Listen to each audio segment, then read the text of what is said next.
Today we're reviewing the C3, a small folding e-bike from DYU. The C3 boasts a 350 watt brushless motor, 7.5 amp hour battery, a top riding speed of 15.5 miles per hour, and a range anywhere from 13 to 23 miles. And at the moment, it's on sale for only $329, which begs the question, how high quality can this actually be for that amount of money? But first, let's unbox this thing. So you get an owner's manual, a charger, your pedals, and a multi-tool for assembling the pedals and other portions of the bike. So because this bike is so small, it comes mostly assembled, even the wheels are already on it. The first issue I ran into was putting on the pedals. You see, the multi-tool it comes with is made out of pretty soft metal, and I immediately bent the wrench.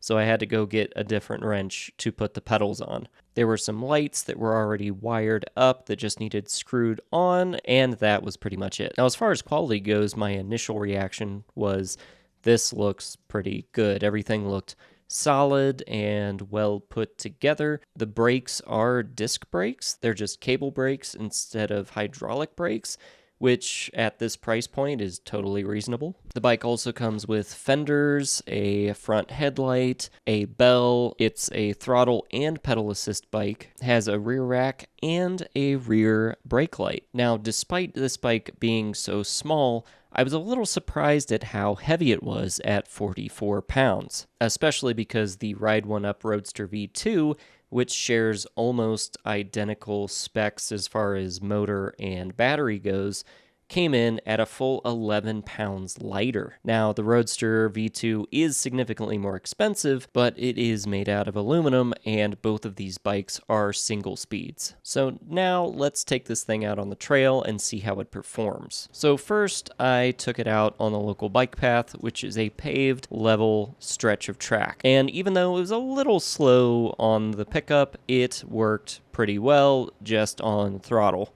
And yes, I would estimate that I probably got up to around 15 miles per hour. Next up, I tried taking it uphill, which is where things got a little dicey. So this thing is rated for up to a 15-degree hill, but because it's a single speed coupled with the small wheel diameter, the underpowered motor, and my weight, made for a pretty awful uphill. And so I immediately had to stand up to pedal, and when I tried to only use the throttle to get up the hill, the bike crawled to a stop. Yeah, and this isn't even that steep of a hill. Oh my gosh.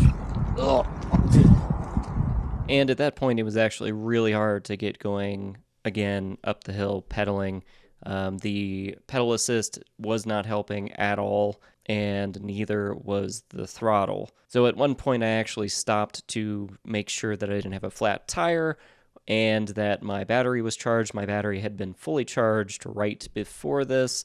And so the last thing I wanted to double check is go back to the specs for the bike and see what the weight rating was. Sure enough, it was 265 pounds, which seems a little misleading. Now, it could just be referring to the load capacity limit of the frame itself, but shouldn't it also include the operating capacity of the motor? Now, at the time of filming, I weighed about 180 pounds, well within that 256 load capacity, but I could feel the bike straining the entire time I was using it. And just to confirm that I didn't have a defective model, I checked out some other YouTube reviews, and sure enough, the exact same thing happened. We might end up killing, oh, I think we did. Throttle just gave out right now. That's crazy. Guys, this was the first hill we took it up. Next up, check out how low I am sitting on the bike. Now, this is with the bike stem fully extended. So I'm only 5'6", which means if you're much taller than me, it's going to make for a pretty awkward ride pedaling this thing. In addition, while the rear rack seems like a great feature to have, you're not really going to be able to carry much. Yes, you can strap things to the top of it, but it's kind of a miniaturized rack, so you're not going to be able to put, your traditional panniers on the rack. And if you weigh anything over, say, 150 pounds, any additional cargo is just going to weigh the bike down. Now, as far as range goes, I intentionally did not test the bike for range because at my weight, I don't think the bike is performing as intended. Okay, so far I haven't had a lot of good things to say about this bike.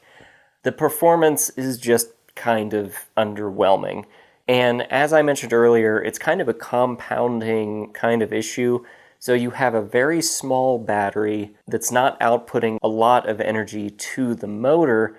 The wheels are small and it's a single speed. So you're stuck with that one gear even if you're trying to pedal up a hard hill.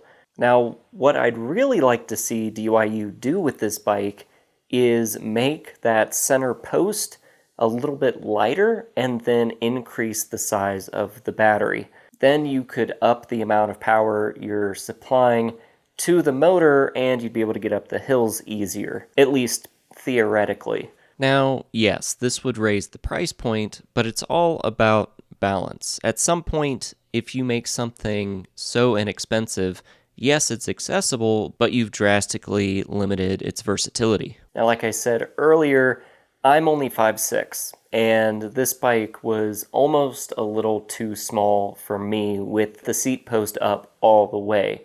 So I would say if you're any more than 5'8", I would just forget about it. As far as weight goes, I wouldn't go over 165 pounds. If you weigh more than 165, you're going to have a real hard time going up any hills. So really, I'd say if you weigh 150 or less, this bike would probably work for you. Additionally, if you live in a place that's pretty flat, like on the coast of Florida or something, this bike's going to handle things no problem. Even at 180 pounds, I had zero issues getting going on a flat, level, smooth surface. The only other thing I wasn't a huge fan of is how narrow the handlebars were. Now, this is something that you would just get used to after a while, but when you turn, you're making turns very abruptly, so you have to make those turns very gently. Now, part of the point of this bike is to enable you to stow this in the back of a car, or say you live in a suburban area and you want a little electric bike that you can easily store in a closet or something like that. You can absolutely do that with this bike, no problem. So who is this for? This would be a great option for anyone who just needs to bridge that last mile between the bus stop or work and home, who live in a fairly flat area that maybe needs to go to the library or just pick some things up at the grocery store. You do have the safety features, you have the headlamp and the rear light, but again, it just doesn't work for me. Now, if you do want to check it out for yourself, I'll put a link in the description below and in a pinned comment.